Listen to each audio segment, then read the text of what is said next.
திரையில் வர்ற ஜனநாயகனை பத்தி நீங்க பேசுறீங்க, தரையில நிக்கிற ஜனநாயகன் நான் இருக்கேன். என்னை பத்தி நீங்க கவலைப்பட மாட்டேங்கிறீங்க. எனக்கு என்ன ஒரு சிக்கல், நீங்க நல்லா கவனிக்கணும்.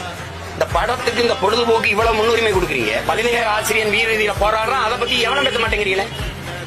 தேர்வு வருது, தேர்வு நேரத்தில் பாடம் நடத்தி பிள்ளைகளை படிப்பிக்க வேண்டிய அறிவிப்பு விட்டுகிற ஆசான்கள் வீதியில் நின்று போராடிட்டு இருக்க. அவனை அடிச்சு தலைமுடியை பிடிச்சு வண்டியில ஏத்தி கையை கால உடைக்கிறான். அதை யாரும் பேச மாட்டேங்கிறீங்க. சம வேலை பார்க்கிற சம ஊதியம் கொடுங்க ஆசிரியர் பெருமக்கள் வீதியில நிக்கிறான். பணி நிரந்தரம் கட்டி நிக்கிறான். தேவதை போல சேவை செஞ்ச மக்கள் கொரோனா நேரத்தில் அவர்கள் இன்னைக்கு தேவையில்லைன்னு சொல்லி செவிலியரை வீதியில போட்டிருக்க. அதை பேச மாட்டேங்கிற. இந்த அரசு மருத்துவர்கள் மறுபடியும் வீதிக்கு வந்துட்டாங்க, எனக்கு ஊதிய உயிர் கொடுன்னு. அதை பேச மாட்டேங்கிறீங்க. இதையெல்லாம் கவனிக்காத முதல்வர் இந்த ஜனநாயக படத்துக்கு சான்றிதழ் கொடுக்காம இந்த மறுக்குதுன்னு போடுறாப்ல. அப்ப இது முதன்மையான பிரச்சனையா இருக்கு. நீங்க எப்படி ஆட்சி நடத்துறீங்க? நான் ஈரோடு கிழக்குல உங்களை எடுத்து போட்டிட்டேன். 5 நிமிஷம் அந்த குறித்த நேரத்துக்கு மேல பேசிட்டேன். அதுக்கு 7 வழக்கு என்னை என் பிள்ளைகள் மேல நிறுத்தி 2 நாள் செலவழிச்சு ஈரோட்டில் போய் நிற்கும். 7 வழக்கு போட்டிருக்கீங்க நீங்க. 5 நிமிஷம் நான் கூட பேசிட்டேன். ஒரு கூட்ட நெரிசல 41 பேர் மரணிச்சிருக்காங்க. அதுல யார் வேலையுமே நீங்க முதல் தகவல் அறிக்கையில FIR போடல. எப்படி வழக்காக ஆக்கல?